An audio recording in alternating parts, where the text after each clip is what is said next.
Eu acho que a primeira, né, acho que é o mais legal, é contar um pouco da tua história, Brian. Sim, acho que pre-Brazil, and then the Brazilian saga, and then the third act. Not the last one, but the third.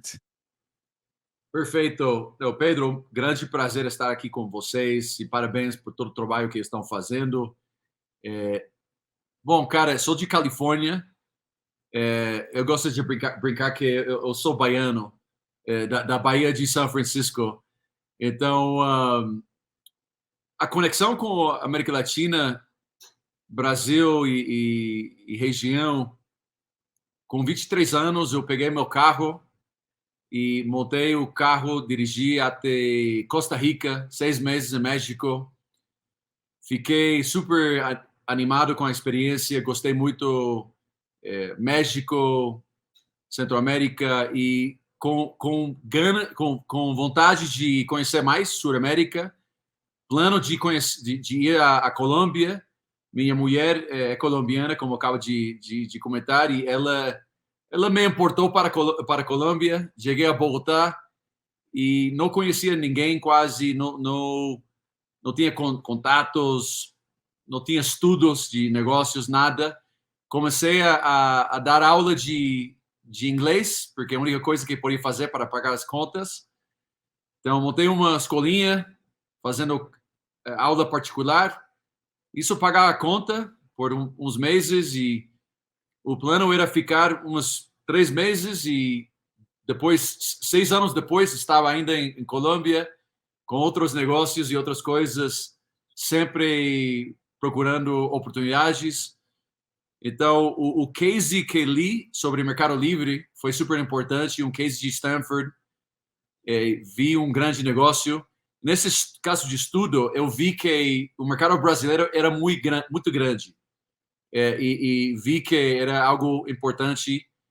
Então, eu comecei a investigar mais sobre o Brasil, estar na Colômbia, eu tinha uma experiência ruim no setor imobiliário, procurando um imóvel, um apartamento em Bogotá. Então, a ideia surgiu do Viva Real e com mais investigação do mercado, estando em Colômbia, decidimos lançar um negócio no Brasil, ainda morando em Colômbia. Então, com um sócio brasileiro, montamos os princípios do negócio e com pouca grana, porque não peguei investimento, porque ninguém queria investir. Nós que foi bootstrapping a propósito, foi uma questão de não ter acesso a dinheiro.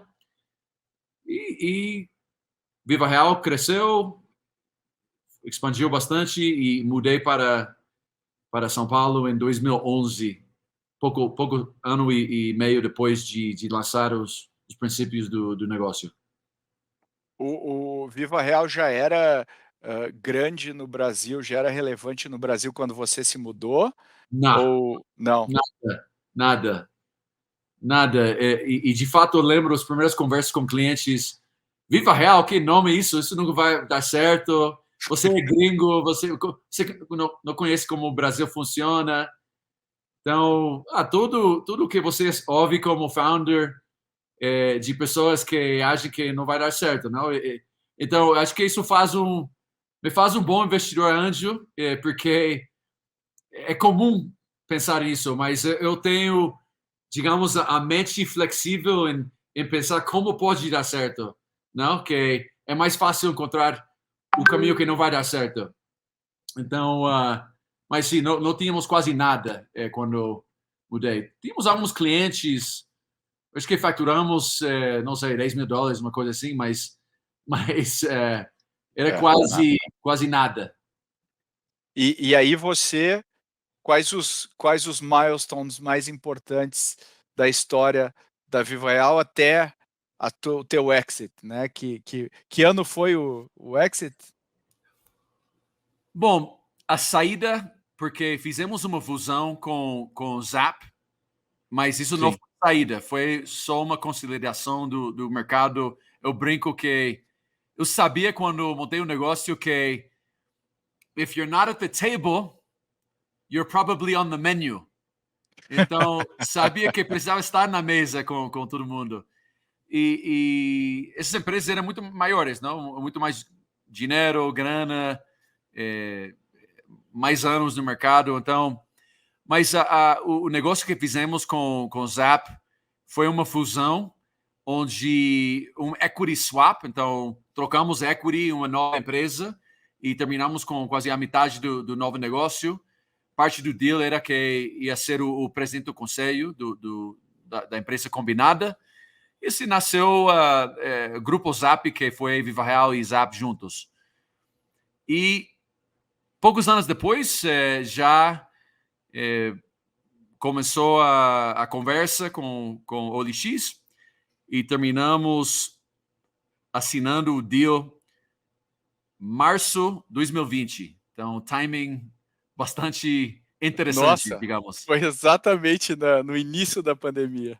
Sim, total. Foi caos. Foi quase... E era quase 18 meses negociando, não? Então, muito, muito... Uau. E chegou um ponto que falei, nossa, se vamos esperar mais tempo, quem sabe se o conselho de eles vão parar o deal. Então, aceitamos as últimas condições e fechamos o deal, assinamos e já entrou na fase de CAD, não? O análise de CAD durante 6 meses, 7 meses para fechar o deal em 30 de novembro de 2020. 2020. E a partir daí você já era investidor anjo nos anos finais, porque investidor anjo você precisa ter um capital para investir. Normalmente os empreendedores não têm esse capital, pelo menos durante boa parte da jornada. Então, quando você começou, foi logo depois do exit ou foi nos últimos anos ali antes de 2020? Olha, eu fui um dos empreendedores que tive um secondary no Uhum. Series B. Eu lembro porque eu lembro um jantar em São Paulo, em Pinheiros. Muitos amigos, quase todos brasileiros, e jantamos. E alguém falou, Brian, você vendeu um secondary? Conta, como é possível fazer um secondary? Não sabia nada. Então, eu tinha um pouco de liquidez no começo. Eu acho que 2 ou 3 momentos tive liquidez. Comecei só vendendo uma coisa para comprar um carro e depois uma casa e depois já uma saída mais forte para poder justificar investimentos anjos. Então, eu comecei a fazer investimentos em startups. Acho que o primeiro investimento foi em 2013, mais ou menos faz 10 anos. E eu fiz vários deals em 2014, 15, 16, mas mais aleatório, não? Como não uma coisa constante, não tinha um tesis de vou investir em X setor, estágio, nada. E nasceu bem natural, porque o que aconteceu em 2015, tinha muitos outros empreendedores que me contataram falando, você levantou grana, você está escalando um negócio, pode compartilhar um pouco mais sua experiência. Então, com isso, eu sempre trocava figurinhas de como foi e, ao mesmo tempo, perguntava esses founders o que estão fazendo, não? O que estão construindo. Então, chegou um monte de deals interessantes. Não entendi o conceito de deal flow. Foi uma questão de como posso ajudar esses caras, essas pessoas. E isso, o que não sabia, que tinha um monte de oportunidades interessantes que não investi, mas e outros que investi, porque não tinha tanto liquidez assim. Mas eu acho que aumentei a velocidade de investimento mais em 2019, 2020, com mais velocidade. Acho que 2020 eu acho que fiz, não sei, 30, 40 deals em 2020.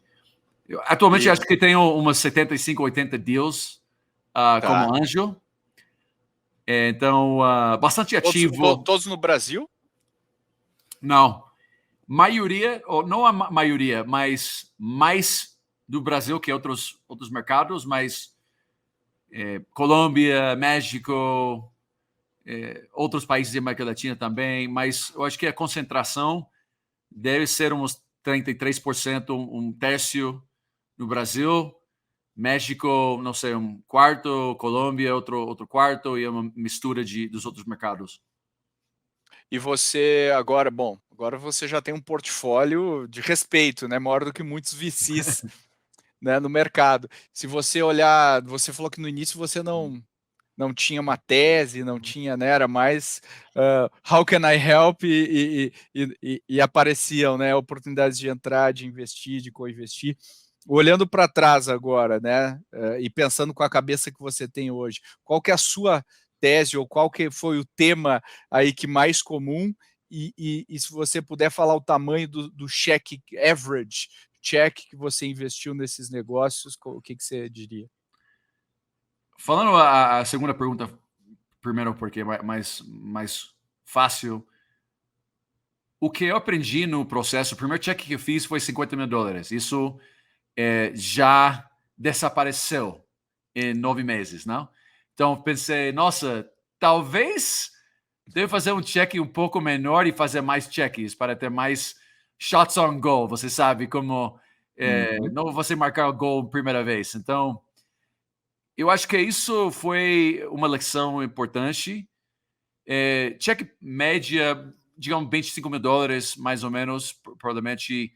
Eu fiz até $150 mil e muitos de $10 mil, como para ter mais. Mas acho que, afinal das contas, provavelmente 20 e $25 mil na média. Em termos da tese, olha, eu acho que o que fui desenvolvendo em termos de estratégia super focado em pessoas, não? Eu vi as pessoas, conheci pessoas que eram pessoas impressionantes. Quando você está investindo assim, o nível, a quantidade de deals que estava fazendo, você não pode ser especialista em cada setor, é impossível, não? Obviamente, eu fiz como 13 deals em setor, em PropTech, porque é uma coisa que entendi super rápido, não? E eu acho que hoje em dia estou menos como empolgado com PropTech porque estou tão como conheço demais, entendeu? Então, como sei o dor que vai enfrentar e como eu acho que chega como ficar um pouco mais como com receio porque você sabe a realidade, não? Mas então acho que isso pode limitar a minha visão um pouco às vezes. Mas o que eu acho que a ponto principal seria pessoas de minha rede que talvez estiveram comigo, por exemplo, Lucas Vargas de Nomad. Eu conheci o cara super bem, então. Eu conheci ele lá na Viva Real. Quando eu fui lá visitar, eu conheci o Lucas lá. Não, mão direita, por muitos anos, o cara liderou muita expansão do negócio. Eu vi ele em ação. Então, cheque cego, não? O que está fazendo? Como posso participar? Não precisava fazer um monte de due diligence nisso. E acho que saiu bem, não? Porque investi no seed round e já está crescendo muito. Então, acho que se olho para trás e penso mais nos deals que fiz, super focado em pessoas, não? Eu não tenho testes de setores pontuais, decidir rápido. Eu não. Uma ligação ou duas ligações ao máximo. Eu acho que não aprendi coisas depois disso, como que me deixaram mudar a opinião da coisa. Dizer não rápido. Então, são filosofias que eu acho que adaptei como anjo. Mas, sim, pessoas com grandes ambições, setores interessantes que não aproveitam a tecnologia ainda tão forte. Então, mas realmente não tem uma ciência. Já tenho estruturado mais os investimentos através de nosso fundo de Latitude Ventures e somos muito mais disciplinados nos investimentos que eu fui quando eu às vezes luto com o meu time porque eu quero ir mais rápido e falo, não, precisamos fazer um pouco mais de due diligence. Eu quase não leio documentos. Foi quando fui anjo, confirmei uma coisa, mando dinheiro e boa sorte. Me fala se você quer ajuda com levantar outra grana de outros investidores, fundos ou go-to-market, ou o que seja, e eu ajudo. Mas então foi bem informal e a coisa que entendi que precisava ter um portfólio suficiente para cobrir os negócios que não deram certo, não? Uhum, uhum. E você falou desse seu primeiro investimento aí, quando você colocou $50.000 e sumiu em 9 meses. Como é que foi a decisão de fazer seu primeiro investimento, né? E por que que você decidiu se tornar investidor anjo? Porque pegando um paralelo com a sua história do Viva Real, você começou a olhar o setor, falou, pô, tem oportunidade aqui. Imagino que você também começou a ter acesso à lei, falou, poxa, tem uma modalidade aqui de investimento anjo e tal. Mas como é que foi esse processo e esse seu primeiro investimento aí que já desapareceu? Olha, esse primeiro deal que eu fiz, um founder muito bom, como segunda volta, teve um exit, era um setor que conhecia algo, e um amigo muito bom, que era um anjo em minha empresa, estava investindo na empresa. Então, eu investi com ele, e não, eu acho que o que aprendi do deal, eu não, a única coisa que faria diferente, eu faria um investimento na empresa, eu acho que olhando para trás, só que investiria menos, Uhum, entendeu? E acho que para as pessoas que estão me ouvindo aqui hoje, nos ouvindo, se estão começando, é importante chegar um pouco mais devagar nesse processo e spread out your risk no começo, porque os primeiros deals que você olha provavelmente não são como tão os melhores deals possíveis e você precisa ver muitos deals para entender o que funciona para você e sim, quem faz um bom deal. Então, acho que minha reflexão, eu acho que não foi um mau deal para investir, eu acho que é, sempre é mais fácil ver para trás e ver porque não deu certo o negócio, mas eu não tenho, como você fala em português, remordimento, não sei, regret? remorso. Remorso. Eu não tenho remorso de... Tem muitos investimentos que fiz que não deram certo, mas os outros que sim funcionaram e pagam os outros. Então, você precisa, como eu falei, ter shots on goal. If you're not shooting, goal, if you're not shooting at the goal, you're not going to score. And É, so é. precisa ter shots on goal. Eu acho até bom, muitas vezes, o primeiro investimento não dar certo, porque senão você pode ter aquela beginner's luck e começar a achar que você é No o Warren máximo. Buffett, né? Você... Yeah. É certo, é certo. É bom colocar você mais humilde e Exato. respeitar o processo um pouco e... Não, concordo. Foi positivo.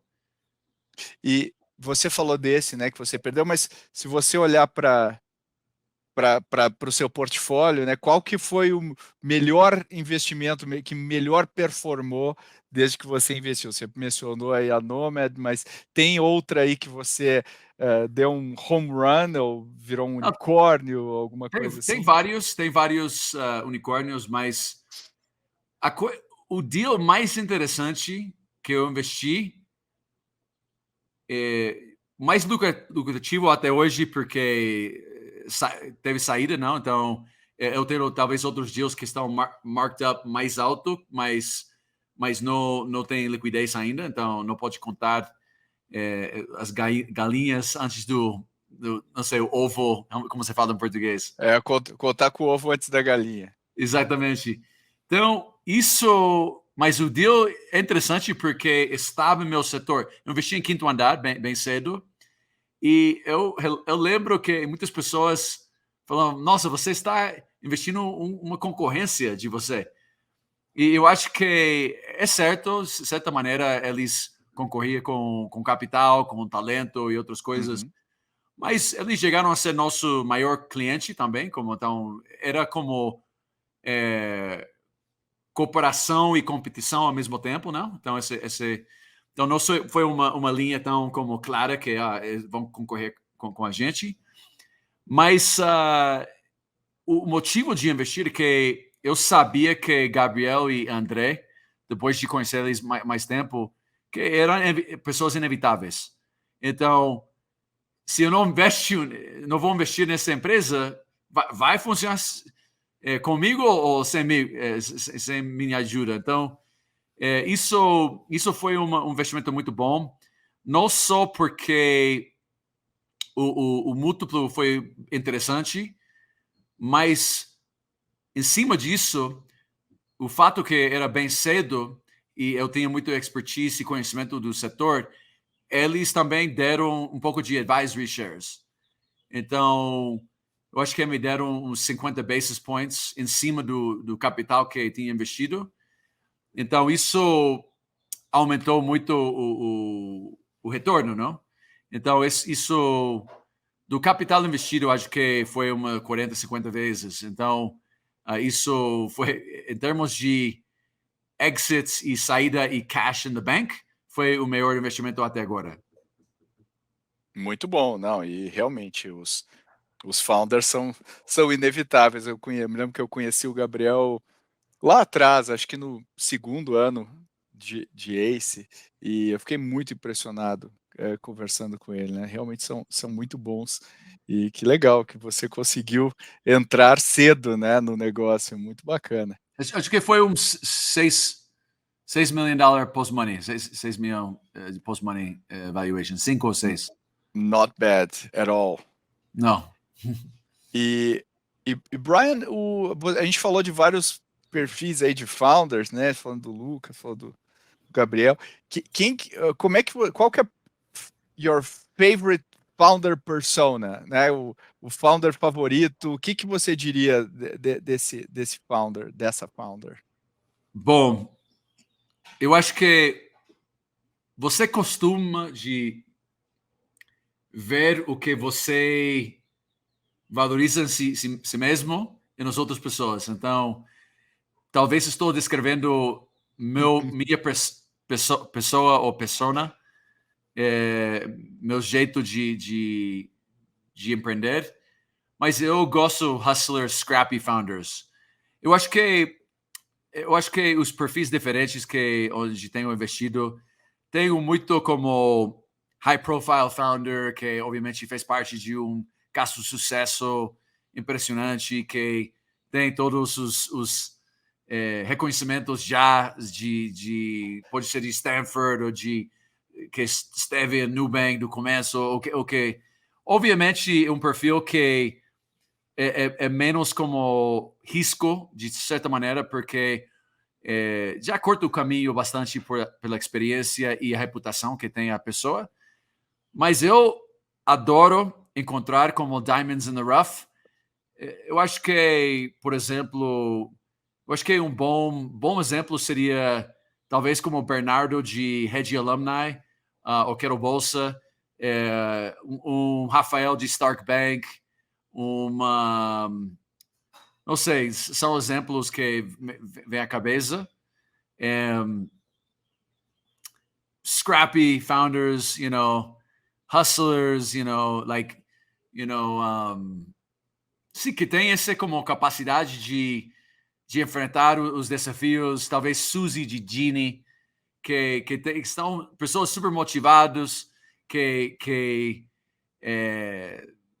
quase como obsessionados com a sua missão de fazer, que vão dar certo de todas maneiras, o que vem o caminho, eles e elas superam, não? Então, acho que esse é o perfil que eu gosto muito, porque eu identifico com isso, como founder. Uhum. Eu concordo, também sou. Eu gosto desses talentos não descobertos ainda. Eu acho que são os meus favoritos, porque eu acho que você realmente está apostando quase que em você mesmo no passado, né? Eu acho Total. que é muito, muito legal. Após o investimento, Brian, depois que você investe nele, é, o, isso é uma coisa que é legal falar, muito pouco a gente fala sobre isso, né? O comportamento dos founders em relação aos seus investidores depois de receber uma rodada. O que você diria do comportamento ideal? Desde reporting, quantas vezes receber um report todo mês? O que você espera de um founder depois que você investe nele? Para mim, eu não espero muito, para ser sincero, como anjo. E eu acho que onde posso agregar valor, estou aqui. Mas eu não gerencio meus investimentos de perto. Eu sou muito mais hands-off, mão na massa se precisa, se o founder quer ajuda, estou super rápido em responder, mas não estou em cima dos founders. Eu acho que cada ano, talvez, mando um contato, mando uma mensagem para o founder. Acho que os últimos 18 meses não tenho feito isso porque estou super ocupado com Latitude, mas eu tenho um spreadsheet e talvez atualizo uma coisa se tem levantado dinheiro, se subiu a ação, se fizeram um down round, se o que seja, como o estado atual do negócio, eu tento, como cada ano, pelo menos atualizar um pouco para saber como está indo o portfólio, mas em geral não exijo muito. Eu quero ser essa ajuda que precisa o founder. O founder não precisa de mim tocar na porta cada hora, cada mês, entendendo como está indo. O founder quer falar comigo, me procura. Se não, eu sou muito laissez-faire, hands-off. Isso, em certos casos, onde estou mais próximo ao negócio, ou tenho uma posição mais relevante, e o acordo com o founder é que vou estar mais próximo, pode ser, e acho que normalmente por um tempo quase definido, porque depois você vai graduar e não vai precisar de mim constantemente com feedback de como está indo o negócio, como levantar mais grana, etc. Mas eu acho que sou mais útil nos primeiros anos. E, obviamente, se chega um momento e tem uma conversa de saída, muitas pessoas em Latitude me ligam quando estão pensando em vender o negócio e isso faz 2 dias, um founder que é um exit razoável, não uma exit gigante, mas chegou a perguntar certos detalhes e como tenho comprado empresas e vendido empresas, conheço um pouco mais desse processo, não? Então, isso estou à disposição se quiser o founder, mas não exige uma coisa pontual de updates. De fato, eu recebo um monte de updates cada mês, leio às vezes, mas não tenho capacidade de ler todos, não? Perfeito. Acho que esse modelo, até pelo tamanho do teu portfólio, fica inviável você fazer qualquer acompanhamento muito diferente. E, Brian, agora para a gente encerrar, desde que quando você monta a sua empresa, você vê a sua realidade, e quando você começa a investir em outros negócios, você também compartilha a realidade de outros founders. E agora, né, com o seu novo projeto, você também apoia diversos founders aí em diferentes estágios, mas muito também no início da jornada. Como é que todo esse processo ajudou? E você também tem um livro, né, onde você fala de todos esses pontos da sua jornada empreendedora. Como é que tudo isso mudou a sua visão ou construiu a sua visão atual sobre o mercado de empreendedorismo, sobre empreender? Como é que isso te educou aí nesse aspecto? Olha, retomando o momento de quando eu vendi a empresa, não, em 2020 e fechamos o deal, esses 6 meses, 7 meses que estava esperando o CAD aprovar o deal, eu voltei louco, não? Porque não, chegou um momento em que estava ajudando na negociação e estávamos como chegando lá e um tempo que precisava esperar, não? Então, estava esperando o deal fechar. Então, pensei, como vou distrair, como vou ficar como ocupar esse tempo? Então, comecei a receber ligações de founders. Eu comuniquei à minha rede: olha, se você é founder e você quer uma ajuda, eu estou aberto de aportar algo a você. Não? Eu tenho vivido muita coisa, então, se posso agregar valor, estou aqui. E a coisa engraçada, 150 ligações de Zoom depois, durante 3 meses, verão, Califórnia, não? Em junho, julho, agosto. Eu fiquei pensando, nossa, muitos brasileiros nessas conversas, muito talento, um monte de founders com grandes ambições, pensando mais grande que eu quando eu comecei, mais conhecimento, mais sofisticado, tudo.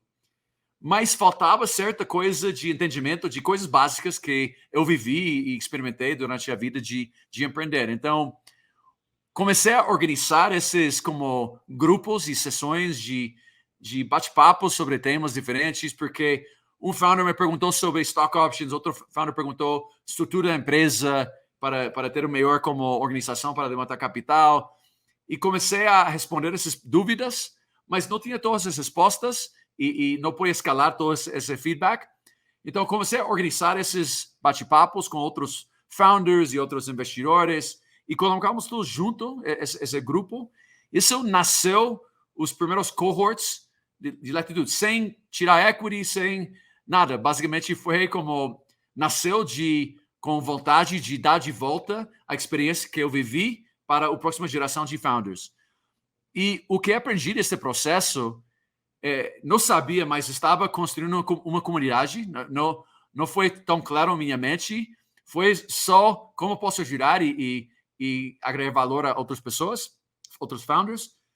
E com isso, a comunidade começou a crescer e começamos a ouvir a comunidade, entender quais eram os desafios que tinham, e assim começamos a desenvolver soluções, products em Latitude, como o nosso produto de incorporação para empresas em Delaware ou em Cayman, nossos offshore accounts para receber dinheiro se tem um offshore structure. Então, e também nasceu o fundo, não? Então, tudo isso acho que é parecido a ACE, com mentalidade de como podemos agregar valor aos founders, como podemos gerar essa confiança através de ser útil para quem está empreendendo. E levamos 2 anos e pouco e estamos apenas começando, investindo, fazendo produtos, construindo comunidade, fazendo eventos. Então, estamos super alinhados com o nosso enfoque como ACE, e por isso fazemos bons parceiros, porque também temos essa mentalidade de levantar o ecossistema, não? E como em inglês falamos, the rising tide lifts all boats. Então, crescemos juntos e isso expande o mercado. E sempre foi essa minha filosofia. Por isso eu investi em minha concorrência, não? Então, porque não pensei assim de eu contra eles. Pensei em nós juntos crescemos e foi uma boa decisão, não? Exato, exato. Eu concordo muito com você, Brian. Eu fico muito feliz da gente estar conseguindo agora que você está nesse mercado comum aqui nosso, que a gente consegue fazer mais coisas juntos e elevar a maré, né? Subir a maré para o mercado inteiro seguir, né? Porque nós nos vemos aqui como quase feeders, né?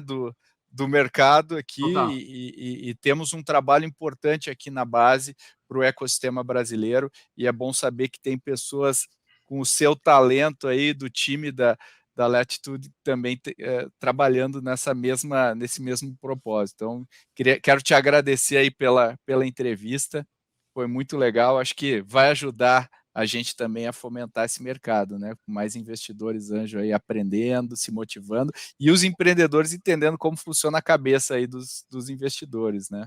Não, sem dúvida. E eu acho que a última coisa que os investidores anjos que estão escutando, uma coisa que quando comecei tentando agregar valor aos founders, coisas simples no começo que era que depois eu vi que agregava valor, mas eu cometi um erro com a incorporação, não? Então eu fiz o Delaware C Corp, tivemos que pagar $100 milhões em impostos innecessários.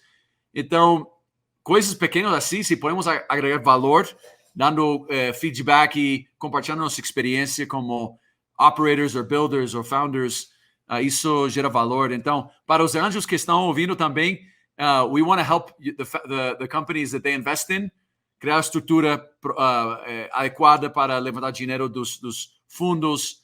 Então, e também o portfólio de ACE, whether it's a Delaware LLC and a limitada, ou Cayman Delaware LLC, ou limitada, estamos aqui para apoiar com isso como parte do ecossistema que estamos construindo. Muito bom, muito bom. Certamente teremos oportunidades aí para atuar nessas frentes. Beleza. Não, grande prazer, cara. E parabéns pelo trabalho. Você começou bem cedo nesse mercado, então